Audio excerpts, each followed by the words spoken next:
ज्यांना जायचंय त्यांनी खुशाल जावं, त्यांचं भलं व्हावं, हे उद्विग्न उद्गार आहेत ठाकरेंच्या शिवसेनेचे पक्षप्रमुख उद्धव ठाकरेंचे। 2022च्या ऐतिहासिक उभ्या फुटीनंतर जवळपास 4 वर्षांनी ठाकरेंची शिवसेना पुन्हा एकदा मोठ्या बंडखोरीच्या वादळात अडकली अशी चर्चा आहे। या चर्चांच्या पार्श्वभूमीवर उद्धव ठाकरेंनी चाचपणी करता मातोश्रीवर सर्व खासदारांची बैठक बोलावलेली। त्यामुळे दुखावलेल्या उद्धव ठाकरेंनी ज्यांना जायचंय त्यांनी जबरदस्तीने हात धरून थांबवण्यात काय अर्थ आहे असा सवाल उपस्थित करत नाराजी आणि असहाय्यता व्यक्त केली। 60व्या वर्धापन दिनाचा मुहूर्त साधत ठाकरेंना जोरदार धक्का देण्याच्या हालचाली शिंदेंकडून सुरू आहेत अशी चर्चा आहे। दुसऱ्या शक्यतेनुसार संसदेच्या पावसाळी अधिवेशनाआधी आणि मंत्रिमंडळाचा विस्तार होण्याआधी ऑपरेशन टायगर राबवलं जाऊ शकतं, पण यामध्ये कायदेशीर अडचण असल्यानं सध्या तरी हे ऑपरेशन आकड्यांच्या गणितात अडकलंय असं समजतंय। त्यामुळे ठाकरेंच्या सेनेला पुन्हा एकदा खिंडार पडणार की ठाकरे सावरणार पाहणं महत्त्वाचं। तर कालच्या खासदारांच्या बैठकीत उद्धव ठाकरेंनी नेमकं काय मार्गदर्शन केलं ते बघूया। आज माझा नाही, मात्र उद्या नक्की माझा असून तोपर्यंत सोसावे लागेल। बाळासाहेबांची शिवसेना सोडून जाणाऱ्यांना पश्चाताप होईल, मात्र वेळ गेलेली असेल। पक्षामध्ये 4 वर्षांपूर्वी मोठी फूट पडली, मी मुख्यमंत्री होतो, सर्वांना कळते समजते ते मला माहीत नव्हते का? मला कुणकुण होती, मात्र मी कुणालाच बोललो नाही, त्यांच्या घोटाळ्याच्या फाईल तयार केल्या नाहीत। ज्यांना जायचंय त्यांना जबरदस्तीने हात धरून थांबवण्यात काय अर्थ आहे? ज्यांना जायचंय त्यांनी खुशाल जावं, त्यांचं भलं व्हावं असं या बैठकीमध्ये उद्धव ठाकरेंनी म्हटल्याचं समोर येतं। तर अफवांवर विश्वास ठेवू नका असं आवाहन आदित्य ठाकरेंनी केले। नेमका आदित्य ठाकरे काय म्हणाले बघूया। आपण अफवांवर विश्वास ठेवू नका। उद्धव साहेब आणि मी आम्ही एक पथ्य पाळलेलं आहे की जे आमच्या सोबत असतात त्यांच्यावर आम्ही अंधविश्वास ठेवतो। काही लोक अंधभक्त असतात, आम्ही अंधविश्वास ठेवणारे लोक आहोत। सगळे जे काही निवडून आलेले आहेत खासदार आपण पाहिलं असेल 2024च्या लाटेमध्ये उद्धव साहेब प्रत्येक मतदारसंघात गेलेले आहेत। आम्ही असू, पवार साहेब असतील, हे सगळेच आम्ही प्रचार करून लोकांनी हे ना मशालीवर जिंकून आणलेलं आहे। महत्त्वाची गोष्ट म्हणजे कालच्या आमच्या बैठकीमध्ये आपण पाहिलं असेल सगळेच लोक, काही तिथे उपस्थित होते, काही ऑनलाईन उपस्थित होते आणि हे सगळे लोकांनी विश्वास ठेवून मतदान केलेलं आहे आणि सगळे सोबत आहेत। दरम्यान राजाभाऊ वाजे या बैठकीला उपस्थित होते, यात नेमकी कोणती चर्चा झाली या संदर्भात त्यांनी माहिती दिली आहे।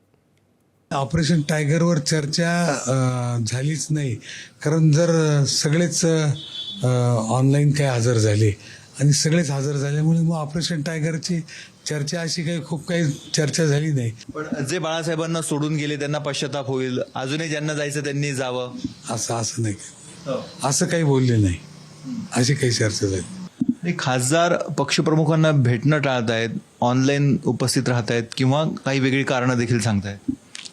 नाही, आता मला काय सांगता येणार? मी माझ्यापुरतं बोलू शकतो। मी मिटिंगला गेलो होतो, त्याच्यामुळे आता मी कसं सांगू ते का बरं आले नाही। तर मातोश्रीवर पार पडलेल्या बैठकीला 9 पैकी 5 खासदार अनुपस्थित होते। ठाकरेंच्या बैठकीला गैरहजर राहिलेल्या खासदारांची संख्या 5 आहे, पण पक्षातनं फुटून वेगळा गट स्थापन करण्यासाठी लागणार आहेत 6 खासदार। एका खासदारामुळे ऑपरेशन टायगरचा मुहूर्त सध्या अडकल्याचं समजतं।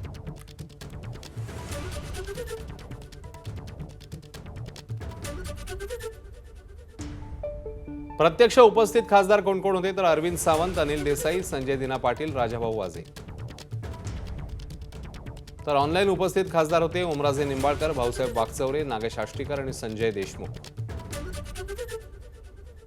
उद्धव ठाकरेंची संजय जाधव यांच्याशी फोनवरून चर्चा झाली। तिकडे नरेश म्हस्केने 19 तारखेपर्यंत थांबा असं सूचक वक्तव्य केले, तर 7 खासदारांसोबत अंतिम चर्चा सुरू असल्याचं शिवसेना आमदार कृपाल तुमानींचं म्हणणं आहे। तृणमूल काँग्रेसमध्ये आपण बघितलं की कशा प्रकारे 2 गट पडलेले आहेत। एक गट जो आहे तो भाजपमध्ये आलेला आहे, तर अशाच प्रकारे आता पुन्हा चर्चा झाली मुंबईमधल्या, महाराष्ट्रातल्या देखील ऑपरेशन टायगरची। पुन्हा एकदा ते वारं जे आहे ते वाहू लागलेलं आहे। काय वाटतं? बघा, तृणमूल काँग्रेसमध्ये त्यांनी एक वेगळा गट तयार करून एका वेगळ्या पक्षामध्ये ते विलीन होत आहेत। महाराष्ट्रामध्ये काय करायचं काय नाही थोड्या दिवसात तुम्हाला कळेल। असं कळत आहे की असं शक्यता सांगितलेलं की वर्धापन दिनाच्या दिवशीच बॉम्ब फुटणार आहे। 19 तारखेपर्यंत वाट बघा, तुम्हाला जर कळलंय तर काही गोष्टी होतील। 19 तारखेपर्यंत वाट बघा, तुम्हाला कळलंय तर जे काय तुम्हाला जर सूत्रानुसार कळलंय तर आपण वाट पाहू। थँक्यू सर, आमच्याशी बातचीत केल्याबद्दल। टायगर हे लवकरच सक्सेस होणार आहे। उभाटाचे 7 खासदार अगदी थोड्या दिवसामध्ये आदरणीय एकनाथजी शिंदे साहेबांवरती विश्वास ठेवून ते आमच्यासोबत येणार आहे. अंतिम टप्प्यामध्ये चर्चा झालेली, संपूर्ण चर्चा झालेली आहे. फक्त ऑपरेशनची डेट फायनल व्हायची. 16 आमदारसुद्धा आमच्याकडे येईल, पण पावसाळी अधिवेशनानंतर आमदाराच्या संदर्भात आम्ही निर्णय घेणार आहोत. याची तारीख या महिन्यात ठरेल. हो नक्कीच या महिन्यात होईल. ऑपरेशन टायगर संदर्भात शिवसेना नेत्यांचं काय म्हणणं आहे तेही पाहूया. मध्ये असलेल्या खासदारांवर जो काय आक्षेप घ्यायचा आहे, त्यांच्यावर काय बातम्या करायच्यात, हा मीडियाचा प्रश्न आहे. परंतु शिवसेनेच्या वतीनं मी स्पष्टपणानं पक्षाच्या वतीनं सांगतो की माननीय एकनाथ शिंदे साहेबांची UBTच्या कोणत्याही खासदारांबरोबर बैठक झालेली नाही. ऑपरेशनच्या संदर्भामध्ये कधीही पूर्ण गोष्टी पहिले काही सांगायचा नसतो. मागच्या 20 तारखेला जे काही घडलं 2022ला ते काही सांगून घडलं नाही आणि कधीही ऑपरेशन सांगून होत नाही. भविष्यामध्ये या संदर्भामध्ये भविष्यात अजून अशा पद्धतीचं काय होईल हे आज सांगणं योग्य नाही. ज्यावेळेला पक्षप्रमुख मीटिंग बोलवतात त्यावेळेला सर्वांनी फिजिकली उपस्थित राहणं आवश्यक असतं. उपस्थित राहत नाही याच्यामधून जो काय अर्थ काढायचा आपण काढू शकतो.